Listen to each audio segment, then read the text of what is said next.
Muy bien, buenas tardes. Hoy nos toca considerar la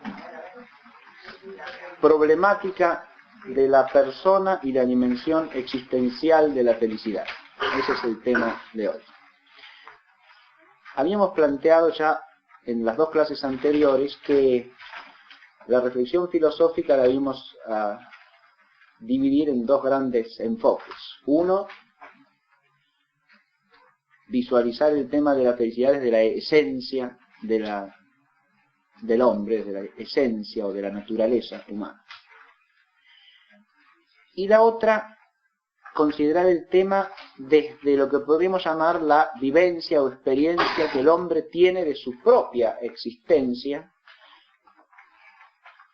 no vista ya por lo tanto en una dimensión puramente objetiva de visualización cósmica, ¿no? El hombre visto como una parte de una totalidad en la que está integrado, sino más bien visto desde adentro, desde su propia experiencia de su ser.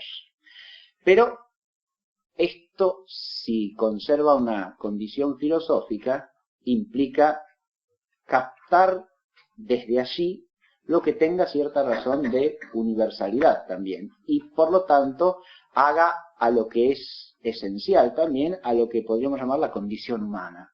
Es decir, la naturaleza del hombre, pero como naturaleza existente en la realidad concreta y que se experimenta a sí misma.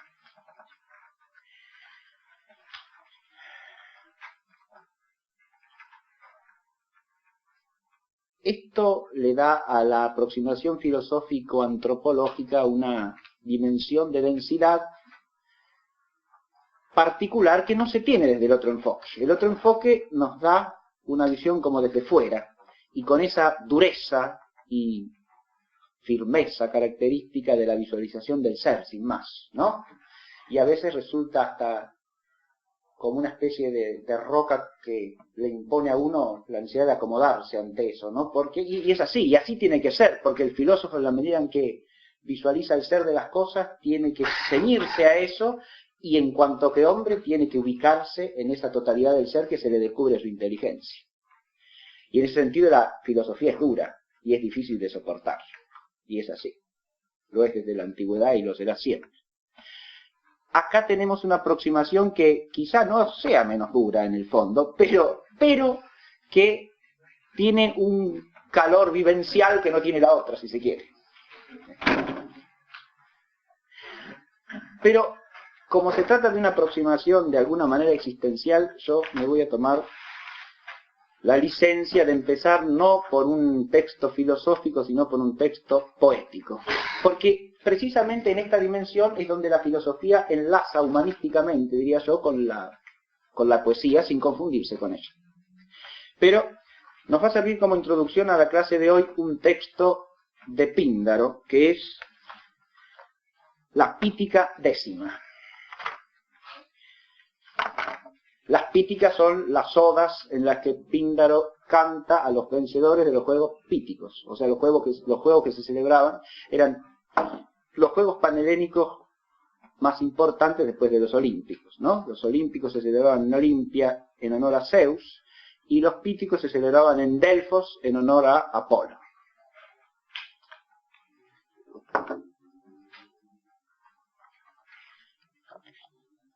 Dice así: dichosa la ceremonia, feliz Tesalia.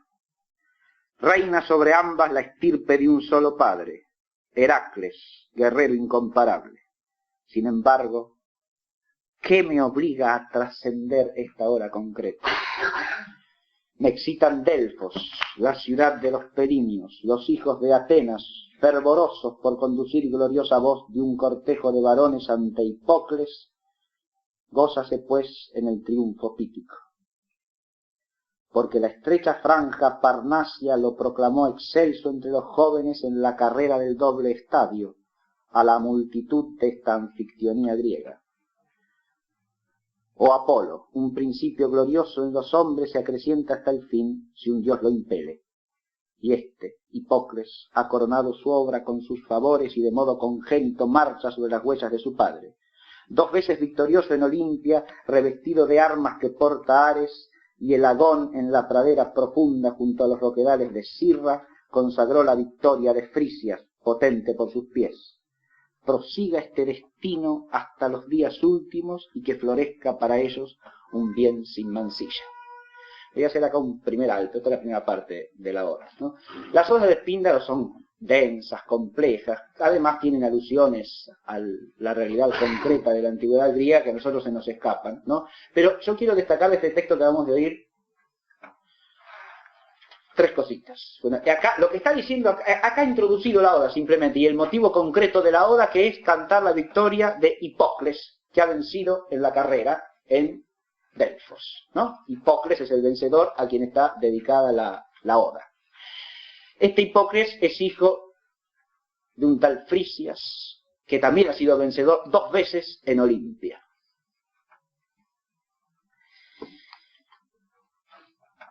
Pero esta parte del 9 empieza diciendo, dichosa Lacedemonia, feliz Tesalia. Acá aparecen 2 de los términos que nosotros examinábamos en la primera clase.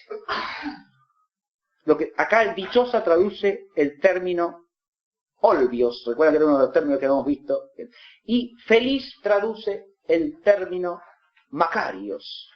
Son 2 de los términos griegos que habíamos visto que tenían relación con la felicidad, ¿no? Pero acá las que son proclamadas felices, dichosas, son 2 regiones de Grecia, ¿no? Lacedemonia y Tesalia. Y la razón por la cual son proclamadas felices es la siguiente: reina sobre ambas la estirpe de un solo padre, Heracles, guerrero incomparable.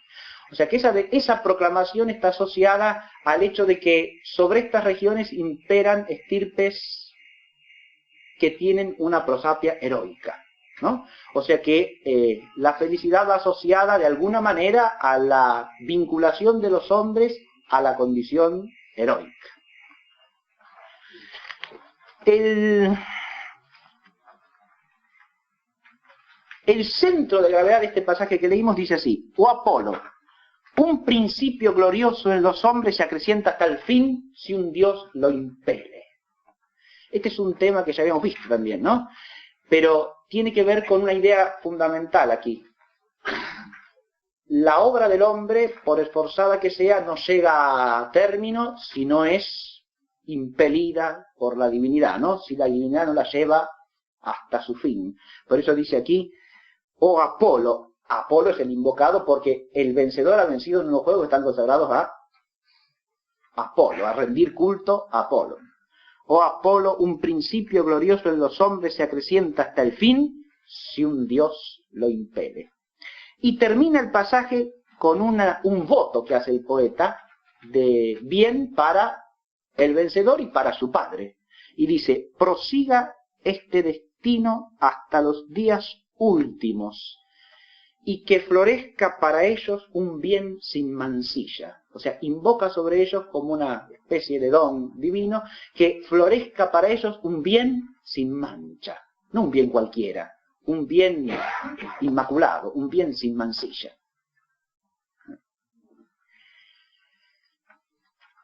Y el poema sigue así. No es pequeña dote la que recibe en Grecia en medio de estos goces, si no suscitan por excesos el rencor de los dioses.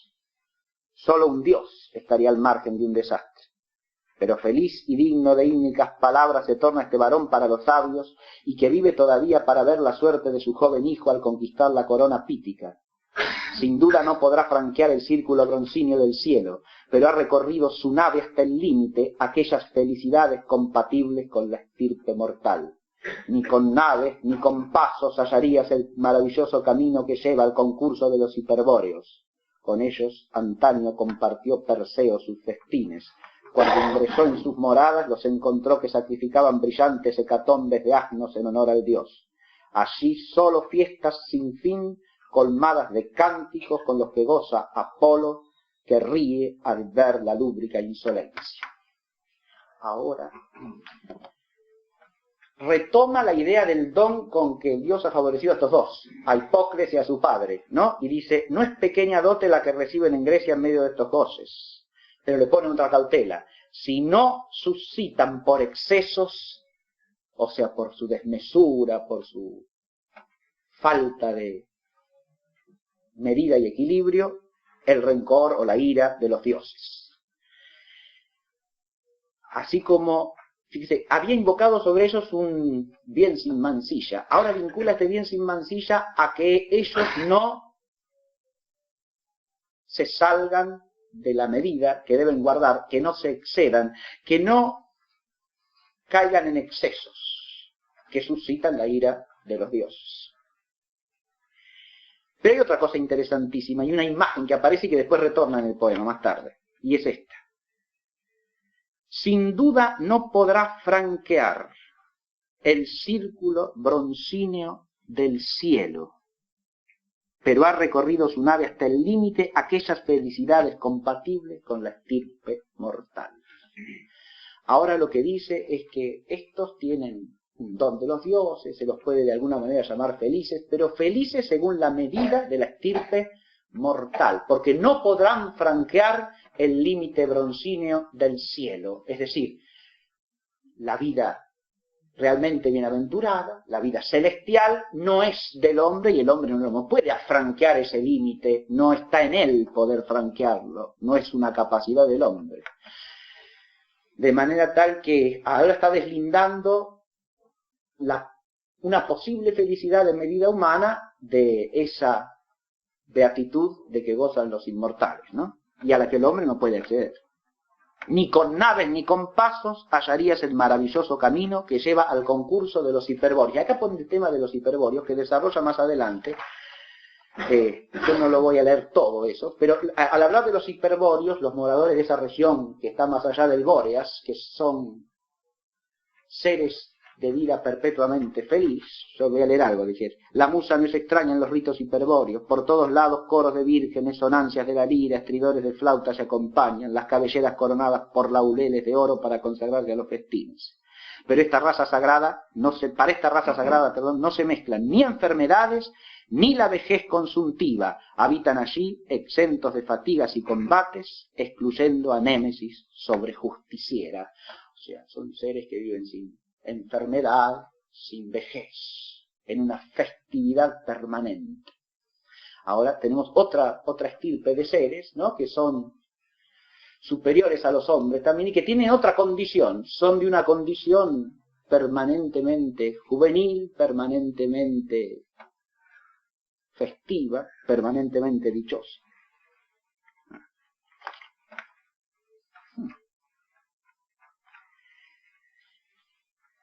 A esa región tampoco puede acceder el hombre. Y sin embargo, está pensando en eso, ¿no? Le viene a la memoria. En cuanto dice que no puede entrar al cielo que pertenece a los dioses, se acuerda de esta otra región, ¿no?, que es como una morada feliz de seres ya de orden terreno, pero que tienen una vida más dichosa que los hombres. Todo ese pasaje termina diciendo esto: nada me resulta extraordinario en los dioses plenificantes, nada increíble. Ahora dice, esto que se dice de los hiperbóreos no me resulta desproporcionado a los dioses en cuanto ellos pueden dar esa plenitud. El hombre no puede alcanzarla por sí mismo, pero los dioses pueden plenificar a quien quieran. Son dioses plenificantes. Nada me resulta en ellos, dice, extraordinario, nada increíble. Este bien de los hiperbóreos no resulta increíble, porque es un don de los dioses. Y lo que viene ahora es hermoso, dice, pero frena el remo, arroja el ancla aguda en el fondo y acepta un margen frente a los peñascos costeros. Ahora, de nuevo, se llama a sí mismo y a los hombres momentito, ahora, frena el remo, arroja el ancla aguda en el fondo y acepta un margen, un borde, una costa, un límite frente a los peñascos costeros. Pues pasando de una a otra cosa, la sublime sentencia de mis signos triunfales se desplaza como abeja. Termino enseguidita con esto.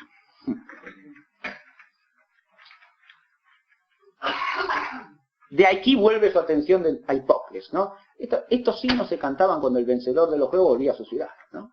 Era con lo que lo celebraban. Espero que junto al Peneo mi dulce voz en los profirentes efiraios, a Hipócles una vez más con cantos como floración de coronas, junto al mar, que propondrán un gozo poético a los ancianos, a los jóvenes y doncellas. Pues cada uno de los demás suscita pensamientos de concordia. Ahora vuelve a la reflexión sobre este canto que él ha escrito para él y que sonará cuando él vuelva a su ciudad, ¿no? De todo lo que cada uno pretenda al realizarse algo, apronte el pie para un pensar que ciña. Este también precioso, ¿no? El logro, este viene de vencer en los juegos. Ahora le dice al vencedor, ¿no? Para que se lo canten como celebración de la victoria. De todo lo que cada uno pretenda al realizarse algo, apronte el pie para un pensar que ciña. Es decir, ahora cuando el hombre alcance algún logro, lo primero que tiene que hacer es ceñirse, ajustarse el cinturón, ¿no? Momentito, llamarse la atención, aquí, ¿quién soy yo? ¿De dónde me viene este logro? ¿Y a dónde voy con él? Y a continuación añade, pronosticar lo que vendrá en el decurso es imposible. Hoy es el vencedor y mañana puede ser el perdedor o puede estar muerto. Sí, es decir, ante el logro, aprontar el pie para un pensar que ciña, porque lo que ciña acá, lo que ajusta para evitar que uno se expanda, se hinche, ¿no? La imagen bíblica también, el hombre que se hincha, se vanagloria de sí mismo, estúpidamente, ¿verdad? Lo que ciñe es el pensar, ¿no? Es un esfuerzo del espíritu que tiene que llamar a uno a la atención, ¿no?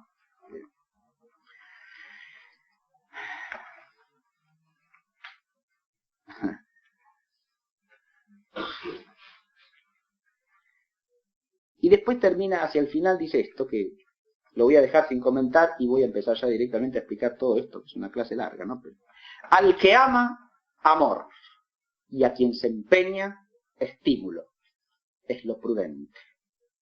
El oro esplende en el crisol activo, y así también el espíritu recto. Exaltaré a sus hermanos nobles, porque desde una cima guían la ley de los tesalios para que crezcan. En poder de los buenos se hallan los gobiernos de la ancestral estirpe, virtuosos para las ciudades. Muy bien. Este poema nos sirve de introducción a nuestro tema de hoy.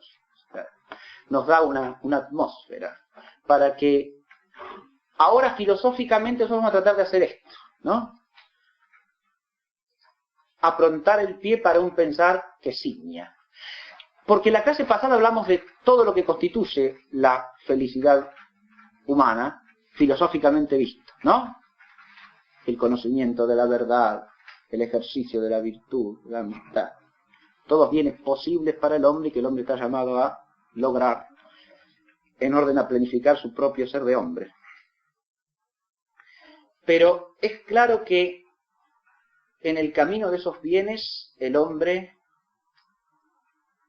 no solo encuentra obstáculos accidentales, sino que incluso tiende a extraviarse sin más, a perder el rumbo, a perder el camino. Y esto es un hecho de la condición humana.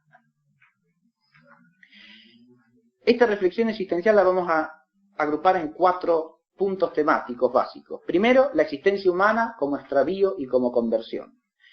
Después, la existencia humana con existencia sujeta a tensiones que la tironean desde lados contrapuestos.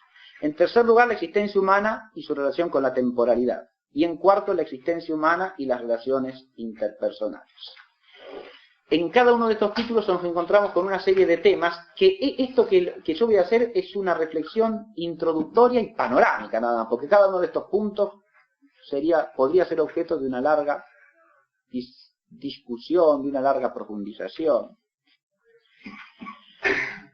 Empecemos por el primer asunto, ¿no?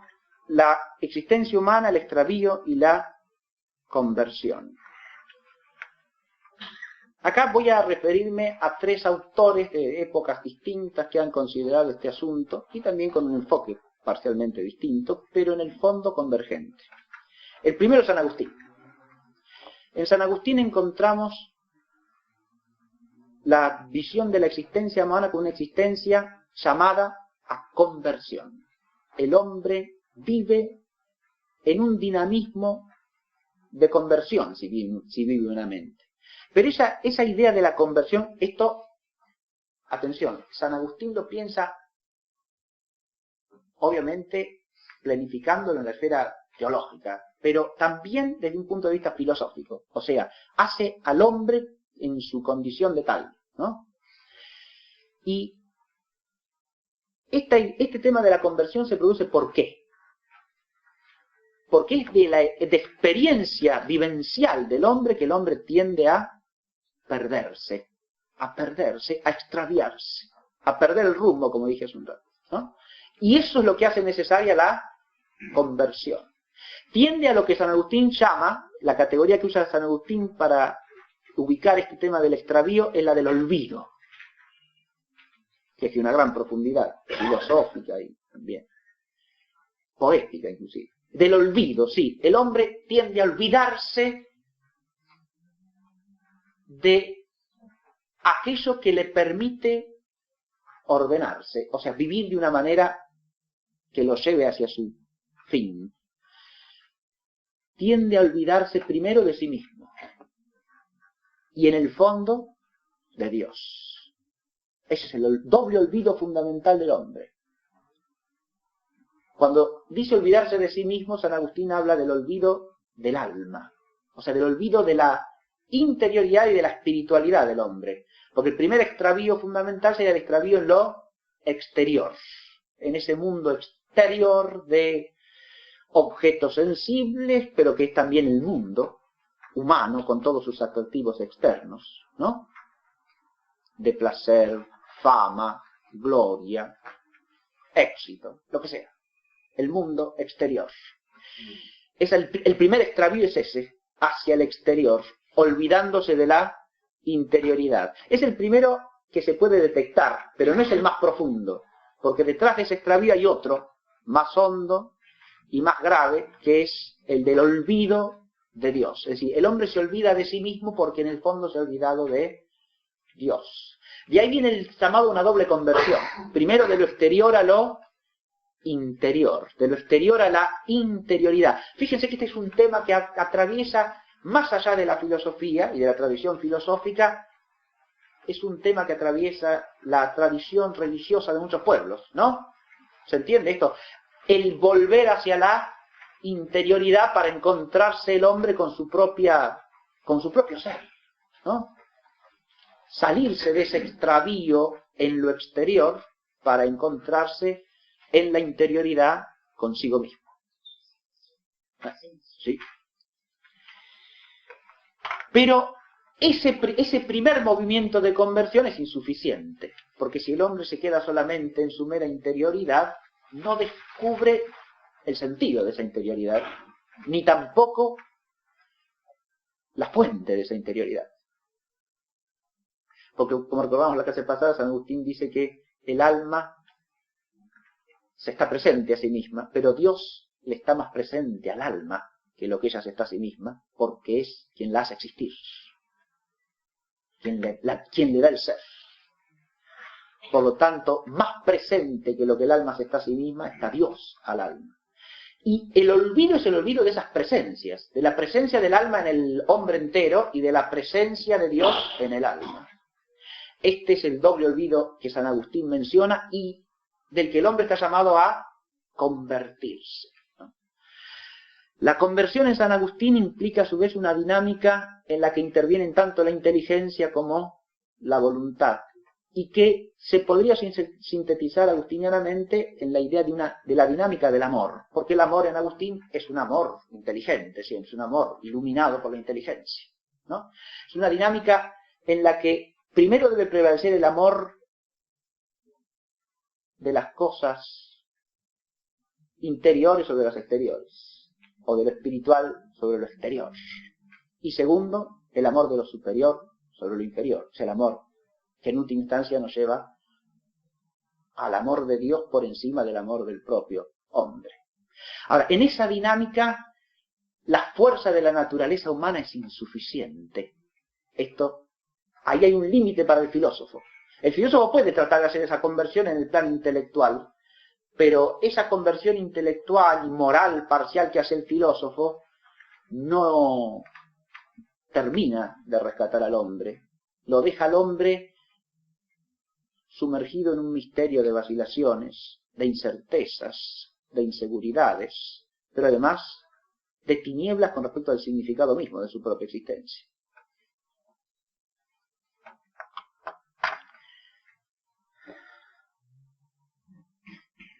Kierkegaard habla de algo muy semejante, con una tonalidad distinta.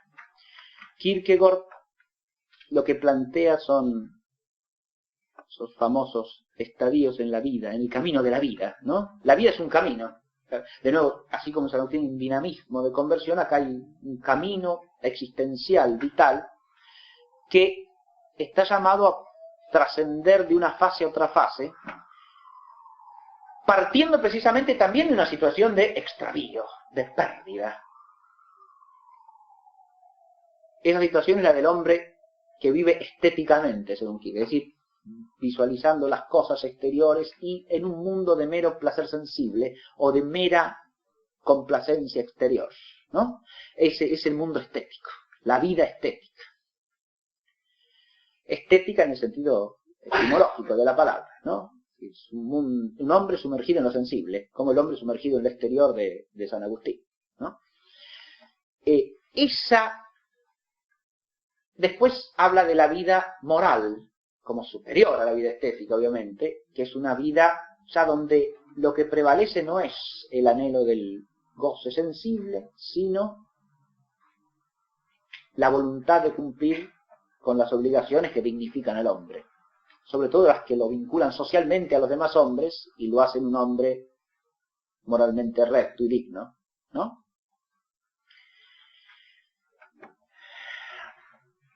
Pero por encima de eso hay otro modo de vida, hay otro tipo de vida que es superior todavía, que es lo que llama la vida religiosa.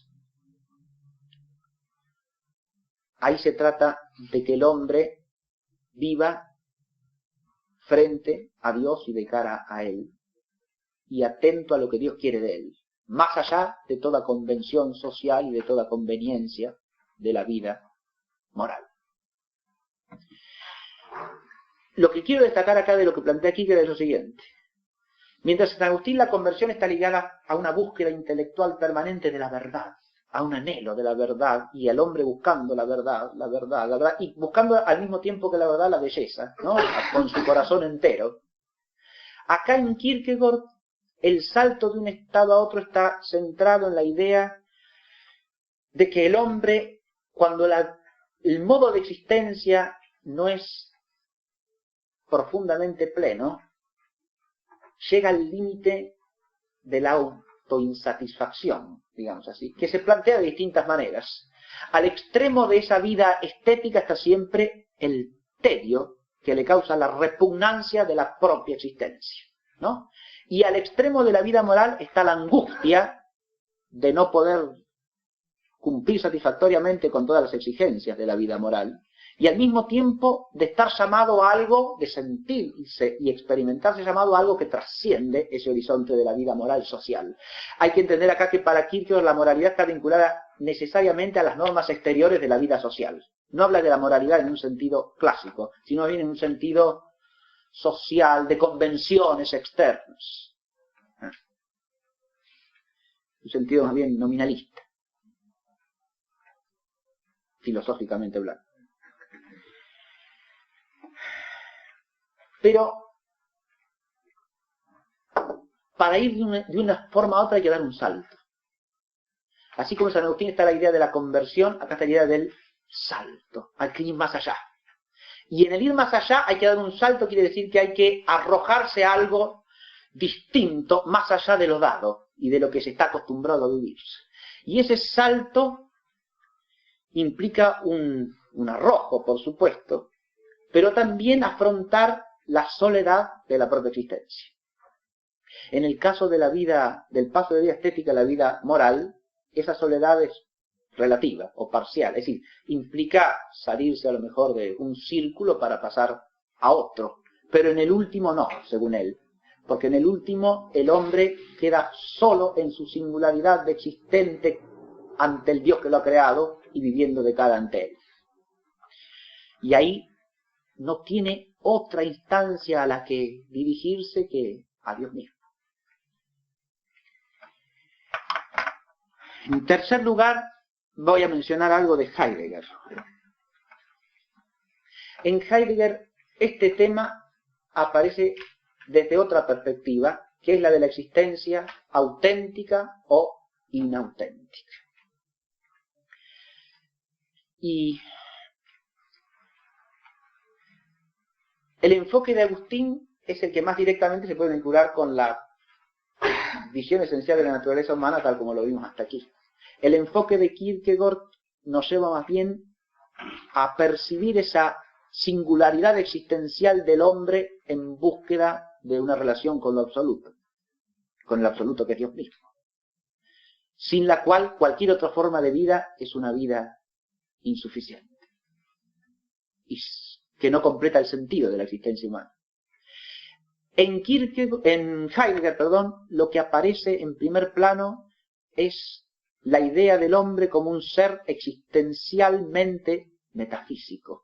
Es decir, el hombre es Dasein en la perspectiva de Heidegger. Y esto quiere decir aquel ente en que se da el pensar del ser, en que acontece el pensar del ser. Lo que quiere decir Heidegger con esto es que el hombre es, de entre todos los entes, o sea, las cosas que son en la realidad, el único en el cual acontece, se da, viene a darse el pensar del ser. Y eso es lo que define al hombre entre todos los entes y lo que lo ubica entre ellos. Y la existencia será auténtica. La existencia es el vivir del Dasein. Ahora, la existencia será auténtica en la medida que corresponda con esa vocación constitutiva del hombre, que es pensar el ser. En la medida en que el hombre, al existir, se aparte del pensar el ser, de vivir de cara al ser ahora, ¿no? Y pensando el ser, en la medida en que se aparta de eso, la existencia se hace inauténtica. Ese pensar del ser implica una vigilia constante, porque el ser, dice Heidegger, se manifiesta y se oculta. E incluso ama ocultarse. De modo tal que, por un lado, el hombre tiende a olvidarse de él, porque de nuevo ahí está el extravío. Se queda con los entes que no son el ser. El ser en Heidegger tiene una univocidad que nos lleva a pensar en el ser sin más, ¿no? En el ser absoluto. Porque los entes no son el ser. El ser es aquello que hace que los entes sean. Y los entes son lo que manifiesta al ser, ¿sí? Pero pueden convertirse en una pantalla si yo me quedo en ellos. Me fijo a ellos, me adhiero a ellos y me quedo absorbido por ellos. Entonces ya lo que está para manifestar el ser se transforma en un encubridor del ser. Me apego a lo que es y me olvido del ser. Ahí hay una visión existencialmente profundísima, desde la cual Heidegger analiza la civilización actual, pero ilumina existencialmente la totalidad de la condición humana. Ese vivir auténticamente afecta a todas las dimensiones constitutivas del Dasein. Ser en el mundo, ser con otro y ser hacia la muerte, o sea, de cara a la muerte como horizonte final de la vida temporal del hombre. En todas esas esferas el hombre puede rehuir el ser. Inventar mundos, que es donde el hombre vive, ¿no? El mundo. Inventar mundos en los que el ser no aparece, sino que está encubierto. Y entonces la existencia del hombre se hace existencia inauténtica. Desde estas tres voces lo que tenemos que retener es primariamente el llamado a eso, a una existencia auténtica, que implica siempre el salto de lo insuficiente existencialmente hacia lo superior, y la conversión de lo exterior a lo interior y de lo interior a lo que está por encima de todo. Pero eso es imposible a su vez, y esto filosóficamente hay que destacarlo, sin esa vigilia por el ser en orden a su desocultamiento, es decir, a que la verdad se nos haga manifiesta.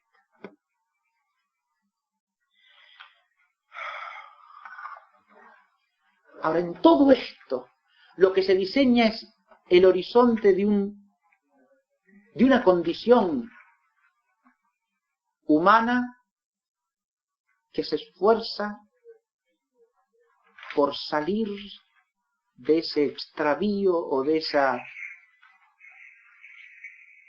miseria o de esa bajeza en que se encuentra arrojada. ¿Desde dónde y hacia dónde? Eso es lo que en el horizonte del filósofo no es más que un misterio, que la filosofía ayuda a visualizar como tal, ¿no? Y a percibir lúcidamente, para no ocultarlo. Pero la problematicidad existencial de la existencia humana es algo que tiene que ver con otras cosas. Y entonces, en segundo lugar, vamos a decir algo de esa experiencia que el hombre tiene de sí mismo como un ser en tensión. La primera es una tensión, o sea, es una tensión de conversión. Adviértase que si el hombre perdiese toda tensión de conversión, su camino hacia la felicidad estaría suprimido, abolido. ¿No? Una cultura de la no conversión y del no salto y de la existencia inauténtica separa al hombre de sí mismo y lo separa de su destino y del sentido de su existencia. Pero hay una tensionalidad que es intrínseca al hombre por ser el hombre lo que es. Y aquí he puesto 3 puntos nada más. El primero, la tensión entre espiritualidad y corporeidad. Porque es cierto que el hombre es una unidad sustancial de cuerpo y alma. Perfecto. Y objetivamente y esencialmente eso es exactísimo. Tal cual. Pero adviértase que lo corpóreo y lo espiritual, aunque constituyan una naturaleza unitaria, en la experiencia del hombre son realidades que implican una tensión conflictiva.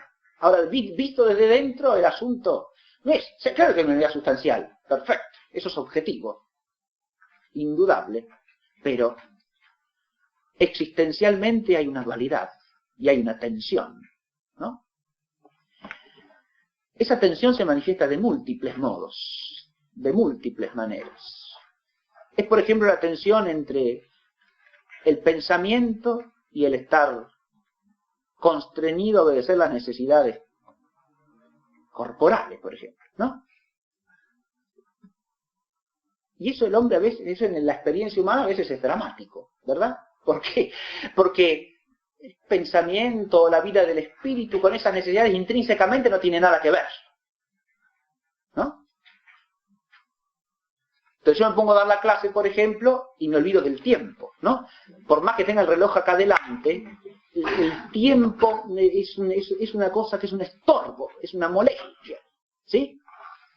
Es una porquería, para decirlo de una manera más existencial todavía. Sí, porque, claro, el tiempo uno está ahí, uno no tiene más remedio de estar ceñido al tiempo físico.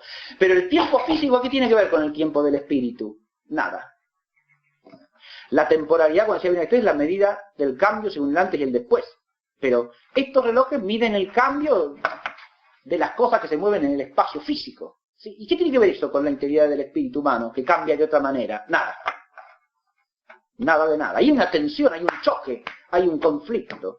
Y la existencia del hombre en este aspecto es una existencia tensa. Esta tensión se manifiesta de otros modos múltiples. Yo en otro curso anterior les contaba lo que me pasaba a mí cuando era chico, volvía caminando por ahí de la escuela y conocía el camino de memoria. Y con mi mente, a las 10 cuadras de llegar, yo ya estaba en mi casa. y me daba cuenta que tenía que seguir caminando para llegar. ¿Por qué? ¿Se da cuenta? Claro, es decir, uno tiene que seguir, tiene que andar miserablemente, paso a paso, hasta llegar a la puerta de la casa, cuando uno ya instantáneamente con el pensamiento ya sabe cómo llegar, ¿no? Ya está. Con el pensamiento voló. Pero ahí tenemos, como dice Píndaro, que frenar el remo. Claro. Pero fíjense que esa tensión es parte de la condición humana, ¿no? Se da también en todos los aspectos de la existencia del hombre, ¿no? Por ejemplo, en la posibilidad de expresar los propios afectos o sentimientos a través del cuerpo. De nuevo, ahí hay una cosa. Se puede, no se puede, a veces sí, a veces no. Pero hay una tensión conflictiva. Porque el cuerpo naturalmente es un instrumento del espíritu humano, porque el hombre tiene un cuerpo racional. Pero el cuerpo no siempre obedece al alma, no siempre es dócil. No siempre tenemos los hábitos que nos permiten manifestar externamente lo que llevamos internamente. No siempre conseguimos, aún con la inflexión de la voz, expresar lo que queremos, ¿no? Es una experiencia a veces desdichada, ¿no? Por eso también yo personalmente, por ejemplo, odio el teléfono, ¿no? Porque uno por ahí está hablando, no le ve la cara al otro, no sabe cómo está reaccionando frente a lo que uno dice, y uno por ahí dice algo en un tono de voz que le sale imprevisamente y que suena una cosa totalmente distinta a lo que ha dicho, y el otro ni le puede ver la cara, uno no sabe lo que uno está queriendo decir. Es horrible, ¿no? Es un conflicto entre lo espiritual y lo físico que forma parte de la condición humana. Esa integridad del hombre tiene sus límites, tiene límites que experimentamos constantemente, ¿no? Hay una unidad, pero hay una unidad tensa y en algunos aspectos herida, ¿no? Lastimada. A veces la lastimamos nosotros mismos, con nuestras acciones. Lo mismo pasa entre la interioridad y la exterioridad, ¿no? Ahí tenemos toda la complejidad de la relación entre, yo he puesto ahí, lo manifiesto, ¿no? Los límites de la expresión, lo manifiesto, lo aparente y lo oculto, la intimidad y la publicidad. Ahí tenemos otra esfera en la cual la vida humana experimentada concretamente está sujeta a tensiones tremendas también, ¿no? Porque muchas veces, a través de todos los signos de que humanamente estamos llamados a valernos, logramos manifestar algo de lo que queremos manifestar. Algo. Y ya, está por ahí. ¿Sí? Y con eso se cruza ¿qué? Y se cruza la deficiencia de nuestras manifestaciones. A veces nuestra impotencia para manifestar lo que queremos manifestar.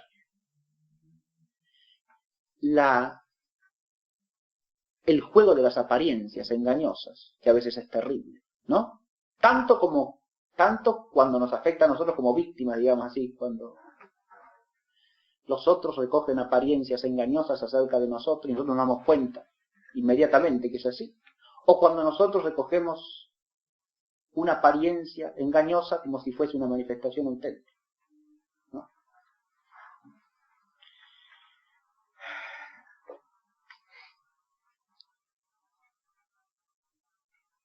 Está lo manifiesto, está lo aparente y está lo oculto. Lo oculto que ahí ya entramos en un terreno complejo, porque tiene que ver con la última dualidad que puse ahí, de la intimidad y la publicidad. Porque está aquello oculto que es eso que queremos manifestar y no logramos manifestar, ¿no? Pero también está lo legítima y dignamente oculto, que pertenece a la intimidad y que no tiene por qué ser manifiesto. Y ahí el conflicto se produce cuando invadimos o somos invadidos de manera tal que esa condición humanísima que es el pudor se ve vulnerada, de manera que lo que está llamado a quedar oculto para que se manifieste la intimidad cuando uno quiere y como quiere, se transforma en algo público, se transforma en algo que aparece en el horizonte de lo manifiesto en que no tiene por qué estar. Y no me refiero necesariamente a algo que sea vergonzoso, ¿no? Que eso también podría ser. Me refiero simplemente a algo que pertenece a la intimidad, a la privacidad.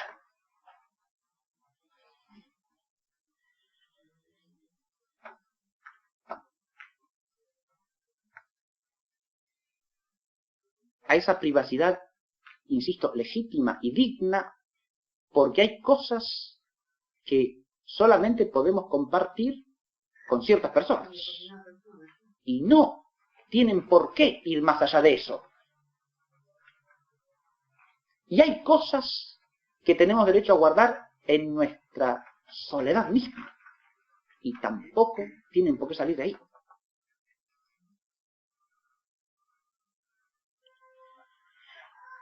Pero claro, esto nos lleva a otras tensiones, ¿ven? Porque si yo hablo de la soledad y hablo de la intimidad, hablo de una esfera de conflictividad y de tensión para el hombre. ¿Por qué? Porque el hombre es un ser esencialmente social, claro que sí.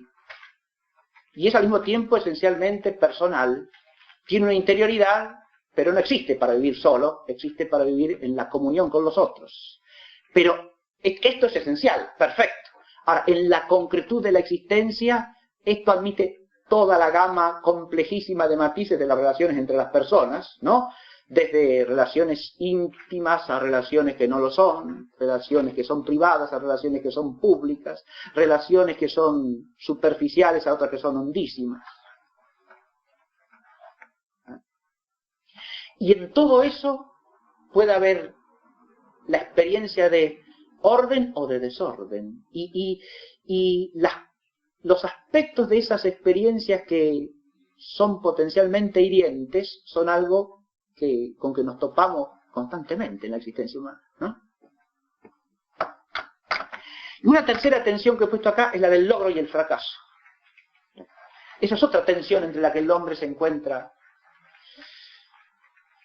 tironeado, ¿no? Tironeado existencialmente. ¿Qué es esto? No simplemente porque le acaezca ocasionalmente tener éxito o fracasar en algo. No. Acá se trata de algo más hondo. La existencia humana es una existencia de logro y de fracaso constitucionalmente. Estamos abocados al uno y al otro en cosas pequeñas y en cosas enormes, ¿sí? Por eso, de esto forma parte, primero que nada, la experiencia, como puse ahí, del error y del pecado, que son límites existenciales del hombre. Experimentamos ahí nuestro fracaso, en la búsqueda de la verdad y en el ejercicio del bien. Eso que decíamos en la clase pasada, el hombre está llamado a una felicidad humana en cuanto que conoce la verdad y ejercita la virtud. Ciertamente, pero en el camino del conocimiento de la verdad y el ejercicio de la virtud, el hombre también experimenta el límite de su propio fracaso, ¿no? Se topa con el error y se topa con el pecado como fracaso moral. Acá no lo estoy diciendo en sentido teológico, sino en sentido moral, filosófico. Pero también hay otra tensión que es interesante apreciar acá, que es esta que puse aquí de la imperfección de lo perfecto y la perfección de lo imperfecto, ¿no? Es una paradoja que nos atraviesa constantemente, ¿no?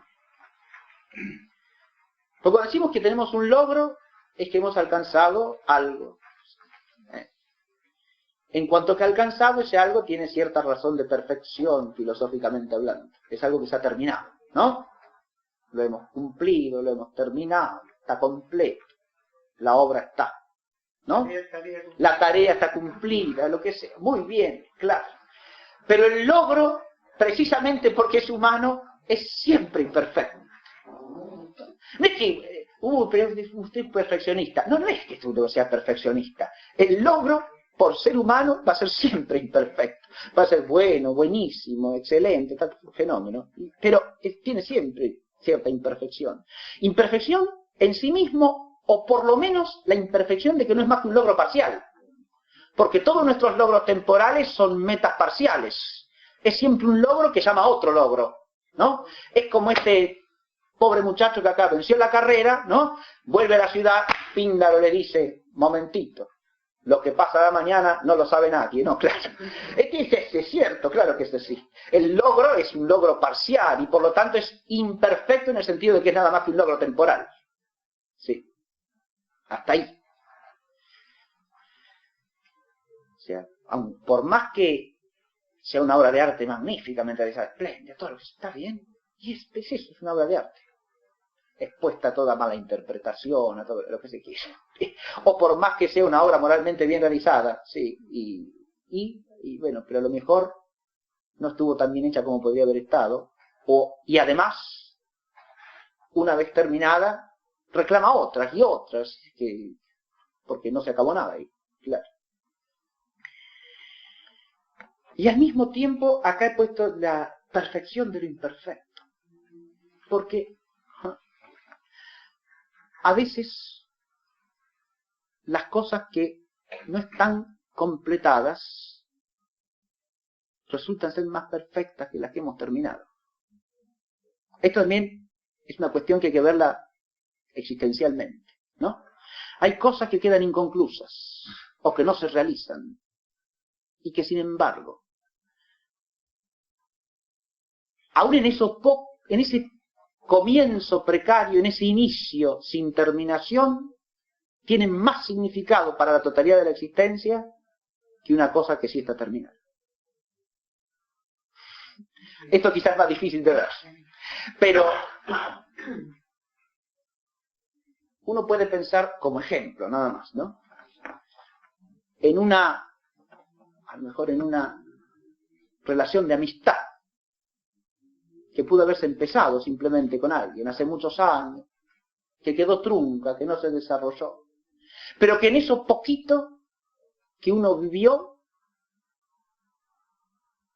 tiene un fruto aún después de 20, 25, 30 años mayor que cosas que se terminaron y que se hicieron completas, ¿no? A eso me estoy refiriendo, por ejemplo. Entonces hay a veces una mayor perfección de lo imperfecto. ¿Por qué? Porque, como he dicho, todas las cosas humanas son imperfectas, esencialmente. Pero además, en algo que no hemos terminado, que no hemos humanamente completado, puede haber un bien o la vocación a un bien tan elevado, tan alto, que trasciende todos los logros que hayamos realizado efectivamente. Y de nuevo estamos en una tensión, ¿no? Una tensión entre lo que se ha logrado y lo que no se ha logrado.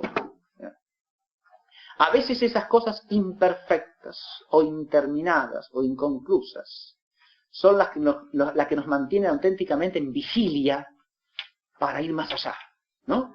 Las que no nos dejan apoltronarnos o estancarnos en nuestra propia comodidad de logros ya adquiridos, ¿no? Y ya, ¿no?, acendrados.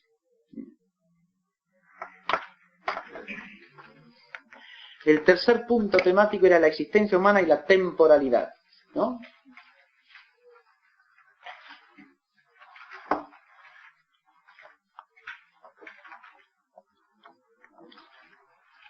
Para ver la dramaticidad existencial de esto, basta con que me miren a mí ahora mirando el reloj, viendo que ya son las 8 y que me falta media clase. Bien, la experiencia humana y la temporalidad. La temporalidad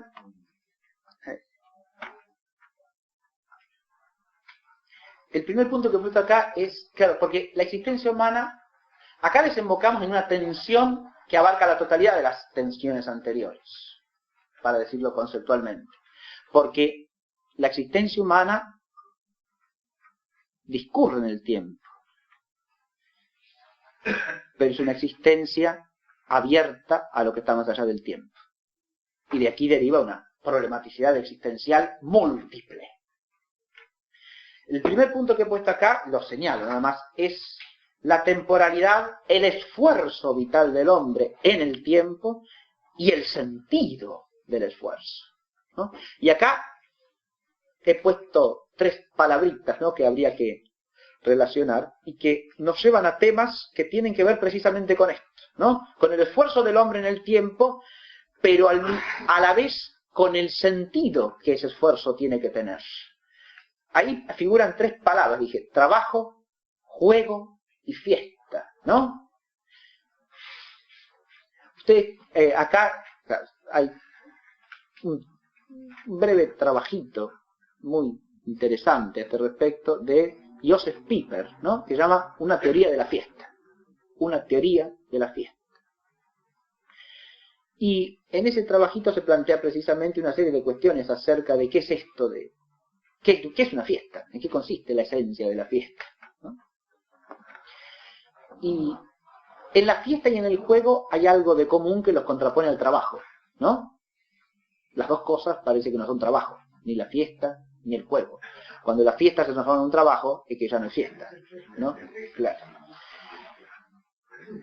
Pero cuando el trabajo termina, cuando el trabajo se le quita toda posibilidad de relacionarse con la fiesta, es porque ya no es auténtico el trabajo humano tampoco, ¿no? Eso lo dice Pieper muy bien, sí. Cuando el hombre ha perdido el sentido de la fiesta, es porque ha perdido también el sentido del trabajo. El sentido quiere decir, ¿para qué trabaja? ¿Sí? Y un trabajo que sea un trabajo con sentido. Porque un trabajo con sentido es un trabajo humanamente vivido y un trabajo existencialmente integrado. Quiere decir que es un trabajo hecho como algo que de alguna manera es una fiesta. Claro que sí. Yo a veces, les digo, cuando doy clases, les digo a los alumnos, les presento que este librito tienen que leerlo para este tema, es lectura obligatoria. Este librito, le digo, es para leerlo en una fiesta. Y yo se los digo en serio, yo sé que se ríen, y se ríen, yo les hago el chiste también, se los hago como chiste, pero para mí, claro, a mí me encantaría tener una fiesta en la que se leyera un librito así. Pero, porque ahí viene cuál es el sentido de la fiesta, o en qué consiste la fiesta. Claro, ¿en qué consiste la fiesta? ¿En qué consiste la fiesta? Ahí tenemos una problemática enorme que se abre, ¿se da cuenta? Sí.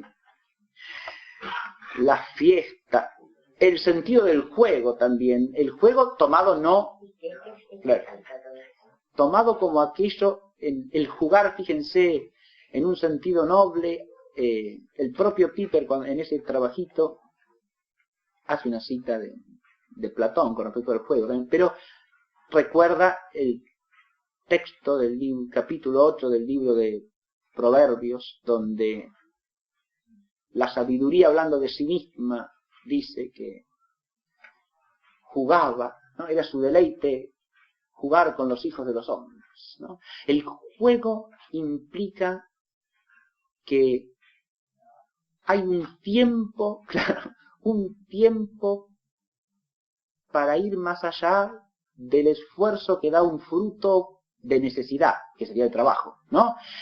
Y es lo que le da sentido en última instancia al trabajo, claro, ¿sí? Como estos hiperbóreos que están de fiesta permanentemente, ¿no? Claro, una fiesta permanente es un fin, únicamente, ¿no? Pero una fiesta permanente no puede ser una fiesta de la exterioridad, por ejemplo, de una exterioridad temporal sin sentido. Una fiesta permanente que consistiese en eso es causante de náusea, ¿no? Porque es una fiesta que consiste en estar, sí, en estar comiendo y bebiendo perpetuamente, por ejemplo, ¿no? Claro, sí, claro, eso ya no es como una pesadilla, eso, claro, ratitos. La cena de dimensión. Claro. En cambio, la fiesta perpetua tiene una fiesta que consista en qué. Y ahí hay un misterio también, ¿no?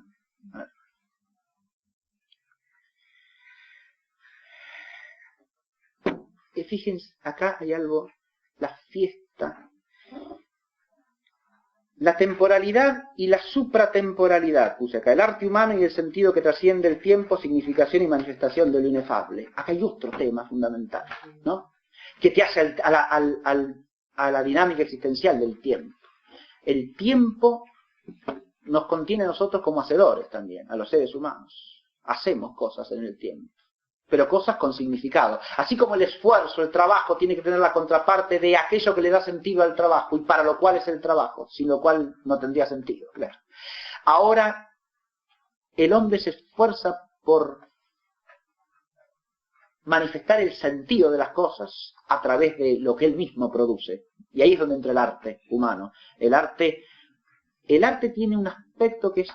Sí, claro, el hombre a través del arte transforma la naturaleza, obtiene cosas útiles para él, todo eso es el arte en sentido general, como técnico perfecto. Pero en última instancia el arte es manifestar el sentido de las cosas.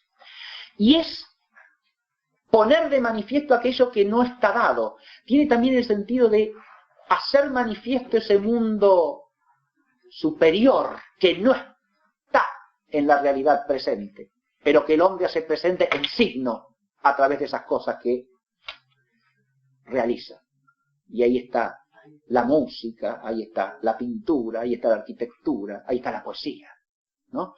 Haciendo presente, fíjense, Píndaro tiene una expresión, esta obra es una cosa maravillosa, a lo mejor yo los aburrí de entrada con esto, pero tiene algunas cosas que son tan hermosas, tan geniales. Al comienzo dice: dichosa la ceremonia, feliz Tesalia, reina sobre ambas la estirpe de un solo padre, Heracles, guerrero incomparable. Sin embargo, ¿qué me obliga a trascender esta hora concreta?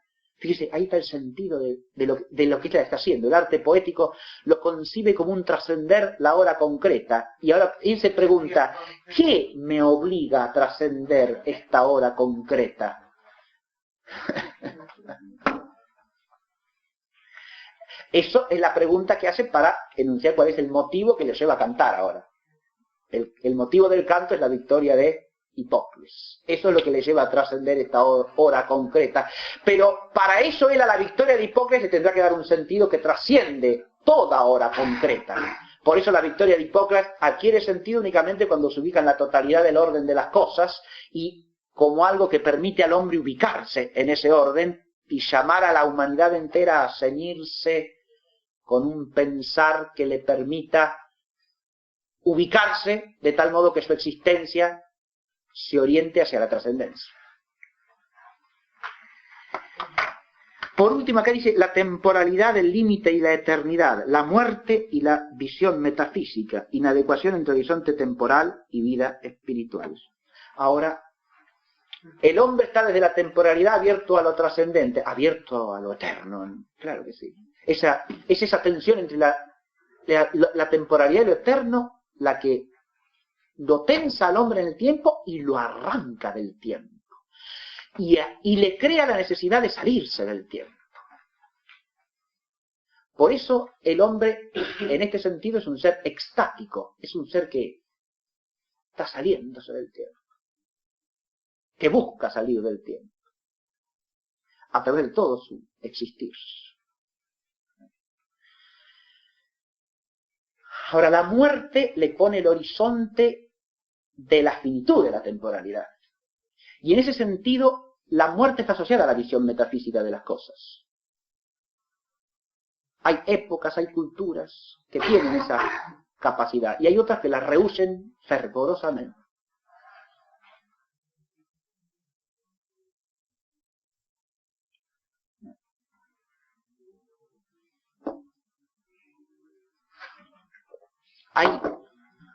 Fíjense, digo una cosita, ya voy terminando, Voy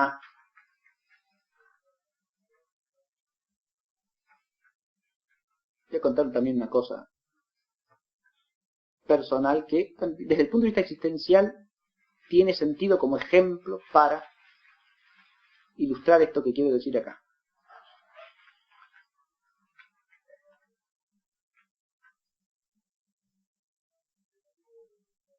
Cuando yo recién había empezado el secundario, creo que tendría 14 años, o a lo mejor estaba terminando la primaria, más de 13 y 14, entre 12 y 13 años, pongamos por caso. Bueno, sí, 13 creo. Estaba en una fiesta de cumpleaños y no había, se solía bailar entre los chicos, las chicas. Y a mí me gustaba eso, bailaba. Pero esa vez me quedé sentado y estaba pensando simplemente, y lo que tuve fue como una visión. En el sentido de que una visión que casi tenía la figura de esas imágenes del arte del siglo XIV, de la danza de la muerte, ¿no? Porque lo que se me apareció a mí en el espíritu fue la idea de qué estábamos celebrando ahí si todos, más tarde o más temprano, iban a estar muertos. Es decir, se me apareció un baile cadavérico. Claro, eso, cuando uno, fíjense, si uno está mirando las cosas temporales y se sale del tiempo inmediato y las mira en una perspectiva que va más allá de la inmediatez del tiempo, las cosas adquieren una figura que no es la inmediatamente patente, ¿no? Ahí uno se le plantea por lo menos un misterio y un problema a la vez, y un conflicto existencial, ¿no? Porque eso, obviamente, primero que nada, ¿cómo vuelve a bailar uno después? Claro. Pero fíjense ustedes que no es que no vuelve a bailar porque no le parece que la danza sea una cosa buena, no, uno puede apreciar la danza como arte, todo lo que se quiera, ¿sí? Pero hay cosas de las que no se vuelve, de alguna manera. Y son experiencias que marcan porque existencialmente tienen una trascendencia que va más allá de la inmediatez, ¿no? No se vuelve igual. No, claro. No se vuelve igual o no se vuelve, o hay que ir a otro lado, claro. Sí. Es decir, no, claro, eso es lo que no se puede, o sea, porque si no era boliche la casa de un chico, era una casa de familia, ¿no? Era un baile, ¿sí? Porque bailábamos nosotros, eso, no sé, bailar, éramos chicos. Y eso implica una visión de las cosas subspecie eternitatis, como se dice, ¿no? En latín, claro, bajo la mirada de la eternidad. Y entonces se crea una distancia entre la propia existencia y lo temporal. Pero hay siempre una inadecuación, insisto, acá lo que hay que destacar es la inadecuación entre el horizonte temporal y la vida espiritual. La vida espiritual siempre lo desborda, lo trasciende, y no se puede contener sin más en el tiempo. Sin embargo, existimos en el tiempo. Y ahí de nuevo tenemos que ceñirnos, ¿se ve? El último punto se refiere a la existencia humana y las relaciones interpersonales, ¿no? Y este es el aspecto, si se quiere, más complejo y al mismo tiempo el más importante también, porque acá en relaciones interpersonales he puesto dos puntos. Primero, el otro humano, y segundo, el otro divino. Porque las relaciones interpersonales del hombre son entre hombres y entre el hombre y Dios. Y acá me voy a limitar casi a leer lo que he escrito en la hojita, ¿no? El otro humano y el diálogo, el amor y la coexistencia, el existir hacia otro y en referencia a otro, la dinámica de conflictividad y las tensiones. Acá tenemos toda una temática precisamente existencial, porque el vivir humano es un vivir siempre conviviente, es vivir con otros. Eso dice bien Heidegger, que el Dasein es existencialmente Mitsein, miteinander sein, ser con otro que es existente de la misma dignidad que uno, con otros, ¿no? Pero ahí se abre el problema de el existir meramente con otro, no es tampoco existir ni para otro, ni hacia el otro, ni en referencia al otro. Esa referencia al otro que implica también muchas veces vivir desde el otro. Porque al vivir en referencia a otro también vivimos en parte desde el punto de vista del otro. O procuramos hacer. Y ahí aparece toda una compleja dinámica, de nuevo donde estamos expuestos al error, al fracaso, al logro, y en el cual el diálogo abre la posibilidad de la convivencia, del vivir común, pero al mismo tiempo traza los límites de ese vivir común. Heidegger dice algo hermoso sobre el diálogo en un ensayito que se llama Heidegger y la esencia de la poesía. Dice, somos un diálogo. Porque tenemos la palabra, los seres humanos somos un diálogo. Y desde que somos un diálogo podemos referirnos unos a otros. Pero para ser un diálogo es porque la palabra que hablamos nos remite al mismo ser. Porque si cuando hablamos nuestro horizonte de ser es totalmente otro, no podemos dialogar. Y ahí están los límites del diálogo, que existencialmente experimentamos también de continuo, ¿no? A veces quisiéramos que el diálogo nos comunicara, y en el diálogo nos damos cuenta que hasta cierto punto no nos podemos comunicar, o que estamos parcialmente incomunicados, ¿verdad? Pero eso forma parte también de esta tensión existencial, de vivir con otros y hacia otros. Y después el otro divino y la presencia de lo absoluto en la existencia de los hombres. Acá la existencia como coexistencia nos abre a la religación con lo absoluto.